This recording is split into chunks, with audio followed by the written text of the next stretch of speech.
Buenas tardes, que el Señor me los bendiga a todos mis hermanos en Cristo Jesús. Para mí siempre va a ser un privilegio hablar de la santa y bendita palabra de nuestro Dios Todopoderoso. En esta ocasión quiero hablar siempre lo importante de la interpretación bíblica. Recuerde que necesitamos entender la palabra de nuestro Señor Jesucristo. Ahora le traigo un tema muy interesante que creo que le puede parecer y le debe de parecer. La palabra siervo y la palabra amigo. ¿Será que la palabra de Dios, la santa palabra, la Biblia de Dios, se puede contradecir? La primera regla hermenéutica. La hermenéutica es la ciencia de la interpretación bíblica. Dice la primera regla hermenéutica que la palabra de Dios, los 66 libros inspirados, iluminados y revelados por el Espíritu Santo, no puede haber una confusión o una contradicción de libros, jamás, porque el autor es el Espíritu Santo. ¿Quién tiene la razón? Dijo por ahí una señora. ¿Será Jesús en el Evangelio de Juan cuando nos hace llamar amigos? ¿O será que el apóstol Pablo dijo en sus cartas que ahora le vamos a dar la etimología de la palabra esclavo? Yo he oído a muchos cristianos decir esclavo y otros se presentan, yo soy esclavo de Jesucristo. ¿Será verdad? Pues ahora, con la ayuda del Espíritu Santo, le daremos salida a ese texto que puede seguir. Usted puede decir, hay una contradicción. Jamás. Por el momento, le vamos a dar la interpretación totalmente correcta. Pero para eso, quisiera llevarlos a la palabra de Dios. Carta a los Romanos, capítulo 1, versículo 1. Dice su palabra. Pablo, siervo de Jesucristo, llamado a ser apóstol. Vuelvo y enfatizo. Pablo, siervo de Jesucristo. Esa palabra, y yo he oído a muchas personas que dicen, siervo amado. Y piensan que llamarle siervo, piensan de que es un buen título.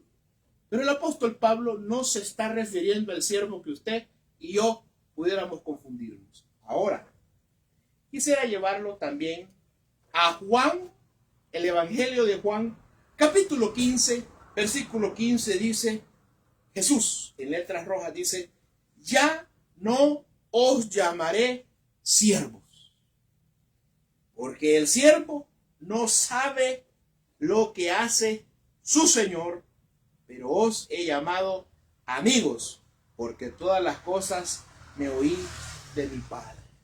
Jesús dice, no les voy a llamar siervos, porque el siervo no hace caso, sino que hace caso por una orden, no porque le ha nacido.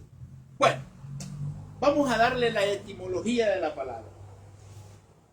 Recuerde, bien importante, yo siempre le he dicho que la escuela de interpretación bíblica que la Iglesia Evangélica utiliza es el contexto histórico, el contexto inmediato, el contexto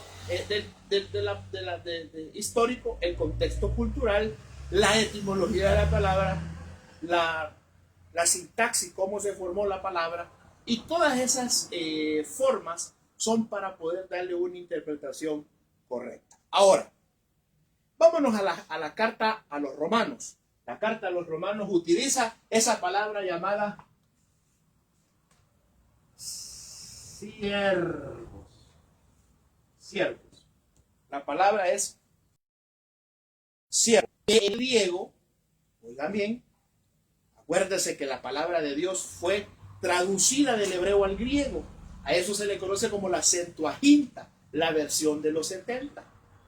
Pero después utilizan esta palabra que siervo es dous, o dolo, o dous, así. Se le puede poner así, doulos.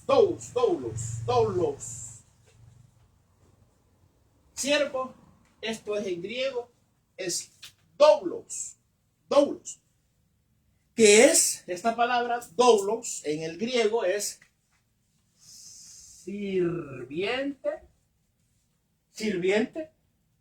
que es esclavizar, creo que con Z, esclavizar, sirviente o esclavizar. La palabra, esto es en griego, es doulos, pero quiero decirle que la carta a los romanos tiene una diferencia, porque no fue escrito en los dialectos. Hay 5 dialectos griegos.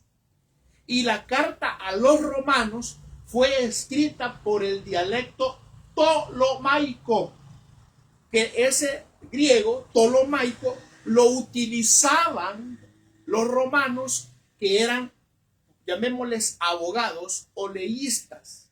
Entonces los romanos utilizaban el griego ptolomaico, que es un griego jurídico. Entonces, como la carta a los romanos está escrita con un griego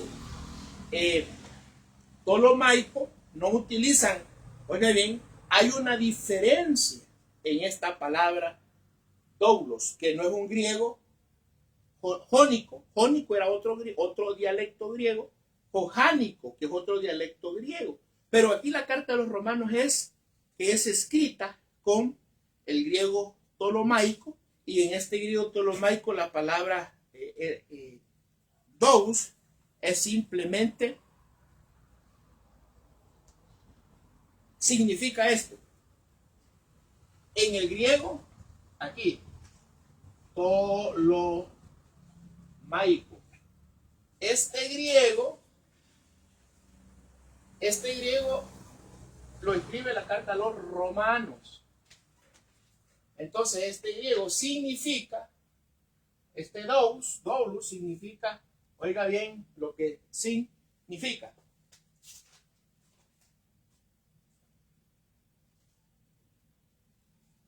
Significa estar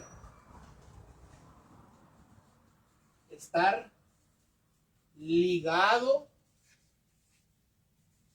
a un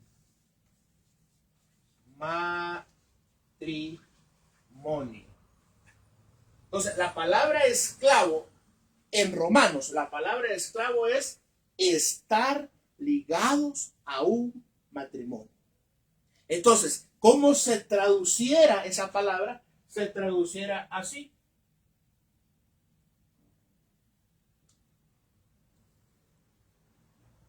Se traduciera el texto en sí, se traduciera así. Pablo, casado con Jesucristo. No fuera Pablo casado, no esclavizar, sino Pablo casado con Jesucristo. Ese fuera en la etimología original de la carta a los romanos. ¿Por qué? Entonces, amado hermano, Jesús tuvo la razón allá cuando le dice: yo ya no quiero llamarles esclavos, sino les quiero llamar amigo. Entonces Jesús tuvo totalmente la razón, porque nos quiere llamar amigo. Él no quiere a alguien esclavizarlo. Él nos hizo libres. Él nos hizo con la capacidad que usted y yo le amemos. Y estar en matrimonio, el estar casado con Cristo, el ser amigos de Dios, es intimidar con Él. Es decir, que ya no quiere Jesús llamarnos esclavos. Entonces el apóstol Pablo nunca quiso decir un sentido de esclavizar como nosotros le tenemos, digamos que conocemos el significado. Entonces lo que quiso decir Pablo es estar casado con Jesucristo, porque Jesucristo no quiere que usted lo siga obligado. Jesucristo no quiere que usted se sienta comprometido. Un esclavo lo que él hace es: vení para acá, hace esto, y el esclavo va. Entonces lo que Jesucristo quiere es que usted lo ame, es que usted intimide, es que usted lo siga por pasión, es que usted lo siga con amor, es que usted lo siga porque usted siente adentro, en su alma, siente usted el deseo de seguir al Rey de Reyes y Señor de Señores. Que ya no siente el deseo obligado de ir. Mire, dice los dichos de nuestros padres, bien precioso. Dice que el zapato a la fuerza no entra, dice. Y dice en otro dicho que la comida, dice, a la fuerza no cae bien, dice. Entonces, amada congregación, hoy, mire qué importante es la etimología de la palabra. ¿Qué es una etimología? Es la raíz de la sintaxis. ¿Y qué es la sintaxis? ¿Cómo se formó las palabras? Entonces, Dios quiere amigos. Dios quiere casados con Jesucristo. Es decir, por amor a Él. Entonces, volvemos al punto. Cuando leemos ya con la etimología de la palabra, dice Pablo casado con Jesucristo, llamado a ser apóstol, ya no esclavo. Entonces la palabra en sí hay que hacerla, hay que ir a la etimología para saber qué nos quiere decir Dios. Recuerde que vamos a seguir aprendiendo con estas cápsulas pequeñas. El motivo no es que usted se enoje, no es el motivo de diferir con algunas personas, jamás será el motivo de poder traducir o de poder enseñar estas partes. Es decir, la iglesia en sí necesita guerreros, necesita personas que expongan la palabra conforme lo que ha puesto el Espíritu Santo en estos 66 libros de la Escritura. Por lo tanto, hermano, esta ha sido una cápsula pequeña, pero con el objetivo de decir, estamos casados con Jesucristo. Un matrimonio es una unión con Jesús, no una esclavitud, porque Jesús lo dijo en 15:15 de Juan. Ya no le puede llamar esclavo, sino amigo. Intimidemos con Jesús, amémoslo, sigámoslo por amor, sigámoslo no por lo que Él nos da, sino por lo que Él es. Amén. Y así ha sido esta cápsula. Que el Señor me los bendiga y les espero en la próxima para seguir aprendiendo la interpretación de las Sagradas Escrituras. Que el Señor me los bendiga y bendiciones masivas para todos ustedes. Sigan adelante por amor de Jesús. Gracias.